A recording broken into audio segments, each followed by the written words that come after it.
महाराज शिव महापुराण तो यहां तक कहती है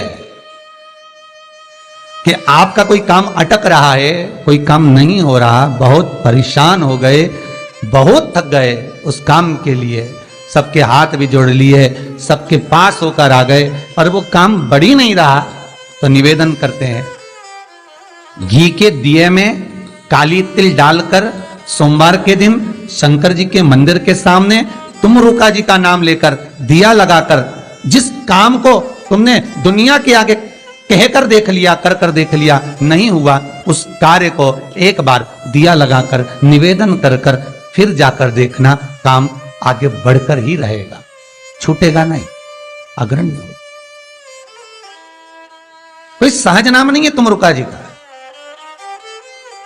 कौन है तुम रुका?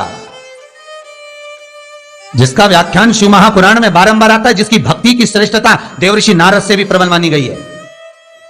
देवऋषि नारद को तो कई बार अभिमान आ गया, एक बार भगवान विष्णु के सामने जाकर कहते हैं कि मेरे बराबर नाम नहीं लेता कोई तुम्हारा। भगवान शंकर के सामने जाकर कहते हैं कि कामदेव को मैंने जीत लिया। ब्रह्मा जी के पास जाकर कहते हैं कि सृष्टि का निराकरण करना आपका काम है, पर मैं सारी सृष्टि का भ्रमण कर लेता हूं एक क्षण में। जो देवऋषि नारद इंद्र के सामने जाकर कहते हैं कि तुम्हें सत्ता का आधिपत्य जताना नहीं आता, आधिपत्य कैसे कहते हैं वो जानते नहीं हो आप, वो देवऋषि नारद जिनके भीतर भजन का बल, तप साधना का अहंकार इतना ज्यादा हो गया था कि देवताओं को भी कई बार देवऋषि नारद को नीचा दिखाने के लिए बंदर का मुख लगाना पड़ा था, अहंकार को छोड़ने के। पर उसमें भी प्रबल तुम रुका जी जो शिव महापुराण की कथा कर रहे हैं, उसमें भी प्रबल।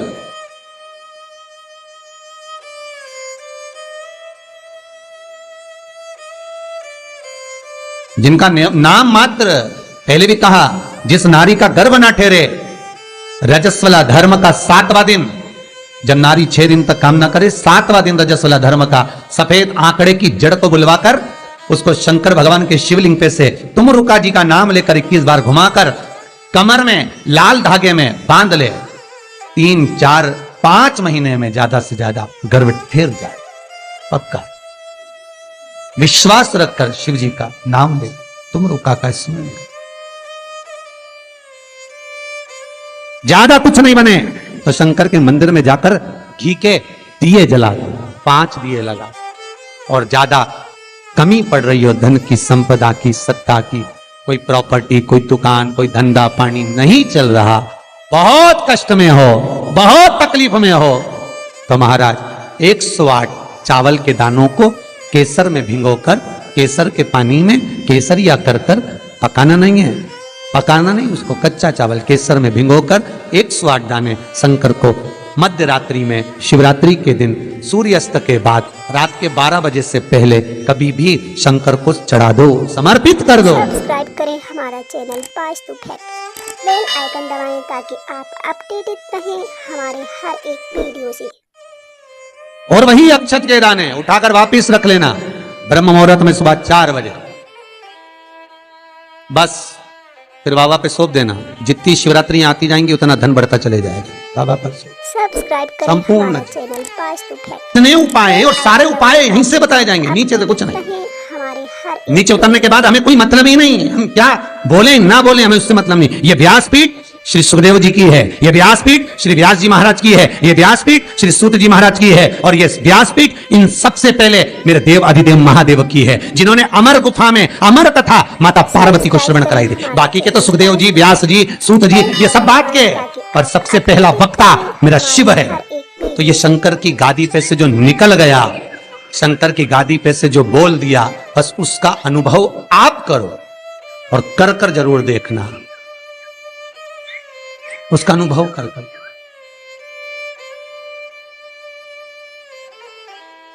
सुबह 6:42 पर इंदौर से किसी बहन का फोन था, रोते हुए आया था। आप लोग कहेंगे तो मैं नंबर भी दे दूंगा, समीर जी के मोबाइल। 6:42 पे फोन आया था और रोते हुए फोन आया था कि मेरा एक ही लड़का है और वो वेंटिलेटर पर पड़ा हुआ है। रात को 1:30 बजे से, मैं 1:30 बजे से परेशान हो रही हूँ, फोन पर फोन लगा रही हूँ, रात को कोई उठाया नहीं, सुबह तक लगा कर देख रही हूँ, 6:42 पर फोन प्रयास रहता है, सब उठाते हैं, रात को सब सो गए, सुबह लेट नींद खुली, हम ही हाथ में फोन आ गया और हमने उठा लिया। हमने कहा बहन क्या बात है? बच्चा वेंटिलेटर पर है, उपाय करा कोई सा? डॉक्टर अंदर जाने नहीं दे रहा है। बच्चे के कपड़े हैं घर में हैं, पुराना कपड़ा है जो पहनता हो रोज डेली में, कोई लोवर टी शर्ट कुछ ऐसा, हाँ है। बस उस कपड़े को रख, एक कलश में अच्छा पानी भर ले और उसी में दूध डालकर, बेलपत्री डालकर शिव को समर्पित करना प्रारंभ कर दे। सब्सक्राइब करें हमारे चैनल शिव भक्ति को और बेल आइकन दबाएं ताकि आप अपडेटेड रहे हमारी हर एक वीडियो से। हम तो केवल बता सकते हैं, और वो भी ये शिव महापुराण में जो लिखा होगा, स्कंद पुराण में जो दिया होगा, इन पुराणों में जो होगा वो बताना है, इससे हटकर कुछ नहीं। ऐसी फालतू बातें ढेर सारी तो बताने वाले ढेर सारे पड़े। पत्रिका दिखाने जाओ, तुम्हारा ऐसा कर देंगे, वास्तु शास्त्री के पास जाओ, ये पाइप बदल दो, ये कमरा बदल दो, ये जगह बदल दो, किसी के कोई के पास भी जाओगे तो कुछ ना कुछ तो दे ही देगा। और यहां से तो केवल ना कोई भभूति है, ना कोई हमारे पास में जल है, ना हमारे पास में कोई बेल है, ना हमारे पास में कोई बाबा जोगी है। हमारे पास में तो ये शिव महापुराण है। इसमें जो बाबा ने लिख दिया, शंकर जो कर दिया, कह दिया, बोल दिया, बस उसी का स्मरण आप कर लीजिए। मुझे विश्वास है वो दुनिया का दुख हरने वाला आपके दुख भी हर लेगा, इतना विश्वास रखता हूं। कितना सुंदर संवाद शिव महापुराण की कथा कहती है, कितना सुंदर कहती है कि आप किसी मंदिर में, शिवरात्रि हो, सावन का महीना हो, शंकर जी के मंदिर में अगर अर्चना चल रही है, उपासना चल रही है, पूजन चल रही है, अगर मालूम पड़े शिव के मंदिर में आज त्योहार वाला दिन है, सावन का दिन है, शिवरात्रि का दिन है, भगवान के तो सभी भगत आएंगे, हजारों लोग आएंगे। भाई सास अगर बीमार है तो मिलने तो बहन बेटी भी आएगी, कोई भी आएगा, भले तुम्हारा लड़ाई हो चाहे झगड़ा हो, आएंगे तो सब ना। नहीं आएंगे तो लोग कह देंगे बताओ अम्मा बीमार पड़ी रही और जीजी एक दिन देखने नहीं आई, बोलेंगे कि नहीं बोलेंगे? सावन का सोमवार, शिवरात्रि का दिन अगर कोई शंकर के मंदिर नहीं जाएगा तो लोग क्या कहेंगे? बताओ आज शिवरात्रि के दिन घर में पड़ी हुई है, भगवान के मंदिर नहीं गई, कितना बुरा लगेगा। घर में सास बीमार पड़ी रहे और नंदों से कितनी भी लड़ाई हो, भाभियों से कितनी भी लड़ाई हो, देवरानी जेठानी से कितनी भी लड़ाई हो, अगर एक नहीं आए ना, अभी देवरानी देखने नहीं आए तो जेठानी आग लगाने में पीछे नहीं हटेगी। देख लो, सास ने पूरा भर दिया, एक दिन देखने नहीं आई, देख लो।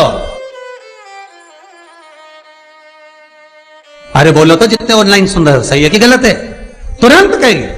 और शंकर भगवान की आराधना कोई तो निवेदन है, जिस दिन भगवान शंकर का उत्सव हो, जिस दिन कृष्ण जन्माष्टमी, रामनवमी, शिवरात्रि, श्रावण का महीना, जिस दिन भगवान के उत्सव हो, निवेदन हो, उस दिन सब दर्शन करना चाहेंगे, सब मिलना चाहेंगे। पर कुछ लोग 1000, 2000, 5000 की रसीद कटवा के शंकर जी के आसपास ऐसे बैठ जाते हैं कि इनके बाप की जागीर है, दर्शन भी नहीं करने देते, पानी तक नहीं चढ़ाने देते। दिख नहीं रहा अनुष्ठान चल रहा, दिख नहीं रहा सेवा चल रही है। शंकर भगवान, पार्वती जी बोली, बाहर लोग खड़े हैं, शंकर भगवान बोले अपन तो खुद इनके 2000 में पड़े हैं, बैठे रहो। बिक गए 4000 में, 2000 में, 5000 में। मंदिर में भगवान को बेचना नहीं है।